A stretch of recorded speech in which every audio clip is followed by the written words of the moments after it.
Window Likker by Robert Sanders. James staggered from his car, weak and bloodied, getting as much distance between it and him as possible. The desert sky was a blanket of black, littered with stars like so much lint. He wrapped his arms around his freezing torso, the only sounds, his breathing and the layer of frost on the cold, hard desert floor, crunching under his feet. Despite the cold, James was cotton-mouthed and desperate for something to quench his thirst. He headed in the direction of the moon, struggling through his budding migraine. Not slowing down, James looked back at the car, the glowing headlights coldly staring back. He now had two major problems to worry about. Firstly, as cold as the desert night was, it wasn't too likely he'd die of hypothermia before morning, especially with him up and moving. He knew it was more likely he'd succumb to a combination of dehydration and heat exhaustion. But that wasn't even the most pressing of his concerns as he nervously looked over his shoulder. The second concern was the fact he was trying to evade whatever attacked him in his car. A few hours prior, he'd been knocking back more than a couple of whiskey shots. "Sir! Sir! Maybe you should call it a night. I could call you a cab, or an Uber to the nearest motel," the bartender said, slightly raising his voice over the din of customers. James's inebriated mind only heard condemnation from a hypocrite whose job it was to get him wasted. After a scuffle with one of the patrons, he was on the road and looking for a diner so he could get something to eat and soak up the drinks in his system, after which he'd sleep off his drunk in one of the many motels around the area, which ironically was the bartender's suggestion in the first place. While driving, he saw a patrol car by the roadside. He knew from experience there would be a few more. Ticketing out-of-towners was a good source of revenue for that town. Worse yet, he was clearly drunk, and knew he couldn't pass a breathalyzer test if he was pulled over. And with the boozing he'd done already, it was only a matter of time before even the least observant of officers noticed his deteriorating driving. James pulled off the main stretch and kept going since he didn't want them catching him sleeping either. It wasn't the first time he'd laid low and slept off the previous night's binge, but it was usually in a parking lot, not a desert. So he wanted to be gone before the afternoon sun had him baking in his compact car. He tucked himself under his jacket and reclined his seat before drifting off. The scuffing sound against the door and window was what woke James. Nearly cracking his eyelids open, he glanced towards the passenger window the sound was coming from. He'd been robbed before and kept a gun in his glove compartment ever since.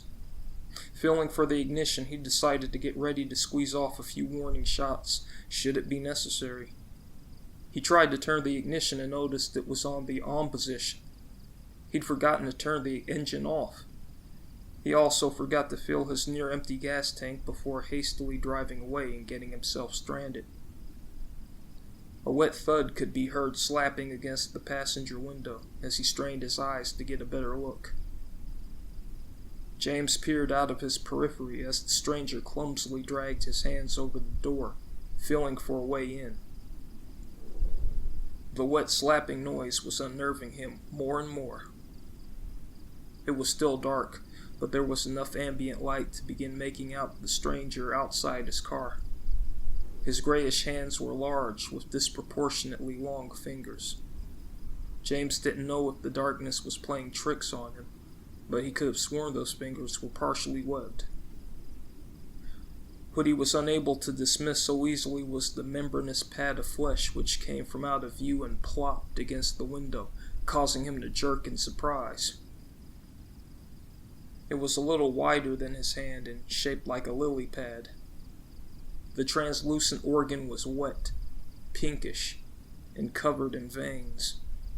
It undulated as it splatted over the different sections of the window and lapped the morning dew off the surface, desperate not to leave a drop of water behind. For James, the scene was reminiscent of a frog or a chameleon flicking its tongue. The stranger, who James was now certain wasn't a figment of his imagination, or even human, started to bend down to peer into the window. Quickly he yanked the high beams and beat on the horn a few times, trying to scare the stranger off. It jerked up and began to frantically move around the car, pawing at it, hastily redoubling its efforts to get in. While it rounded its way to the rear of the vehicle, James futilely kept trying the ignition, while simultaneously reaching for the glove compartment. He pulled out his piece and whipped around towards the rear window, to see nothing behind him. A loud smashing sound erupted from the driver's side window. Split seconds before, the cold, almost sandpaper-like mist completely enveloped his face. Those powerful hands then began to pull him out through the car window, the jagged glass cutting into his neck and upper shoulders as he was being dragged out.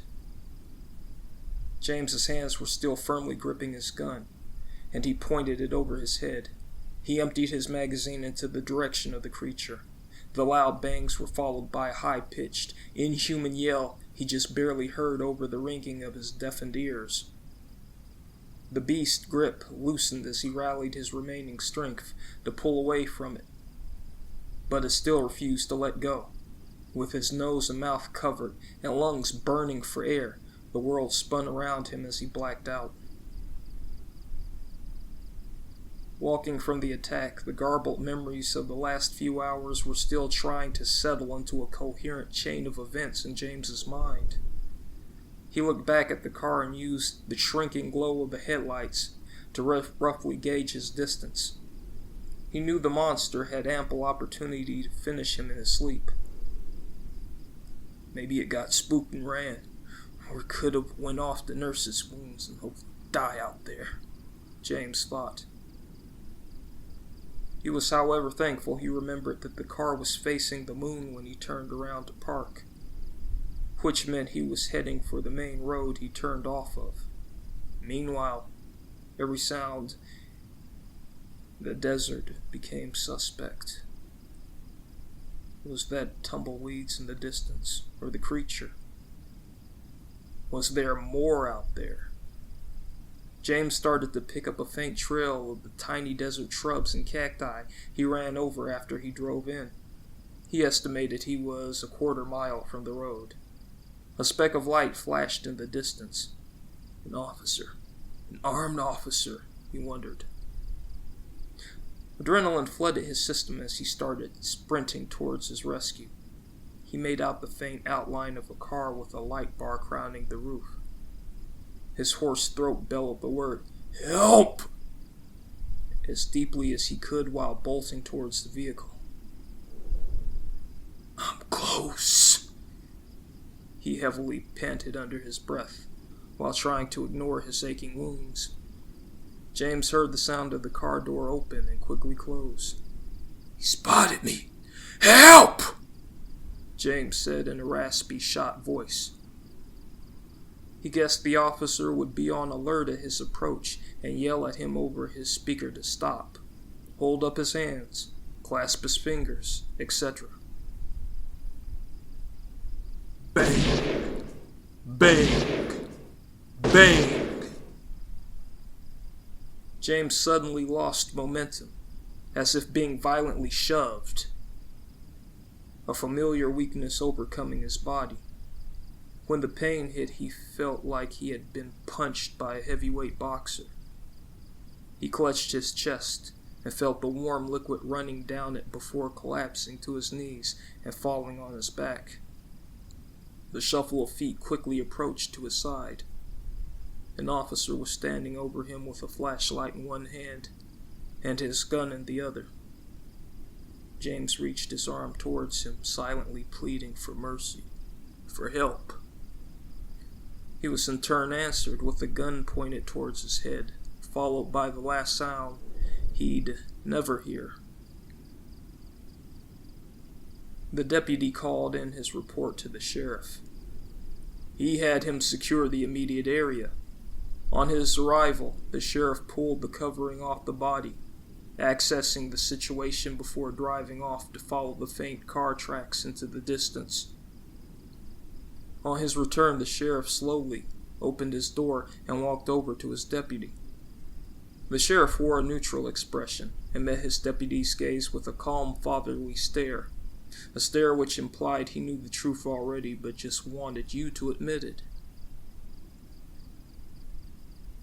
"Did, he have anything on him?" the sheriff asked. The deputy sheepishly replied, "No. No, sir. He was naked as a blue jay," while pointing a shaky accusatory finger towards him.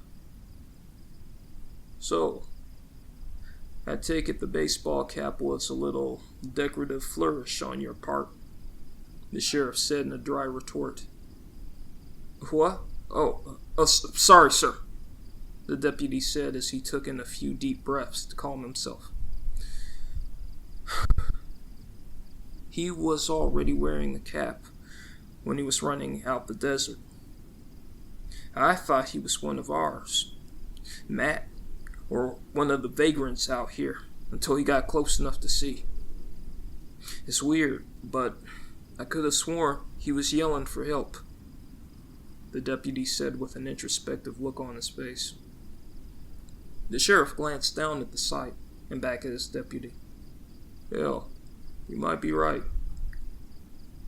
Our friend here lived out here in this area. It's kinda like water bears.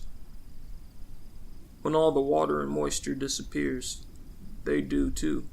See, they bury themselves underground, all dried up like mummies. They can stay that way for decades at least, maybe a century, who knows. When the occasional heavy rains or floods come, their cocoons get wet. They rehydrate, and they surface."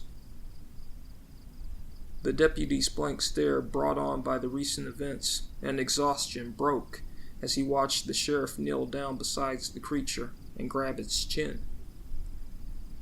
"We have a little time for anatomy class," the sheriff said, giving a firm yank. The whole lower jaw disengaged from the face as it pulled forward, uncurling from the inside to form a heart-shaped organ. Something between a tongue and a leaf.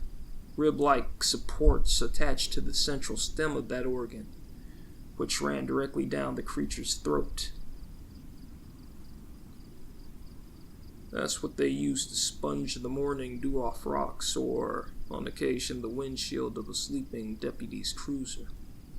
Some of us call them window lickers. I think that's an appropriate name," the sheriff said as he ran his fingers over the surface.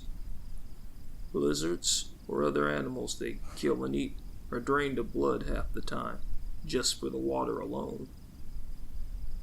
Giving another glance back up at his deputy, he grabbed the base of the organ and bent it down to show a tiny hole leaking a clear fluid. This was followed by a large thorn-shaped fang popping out.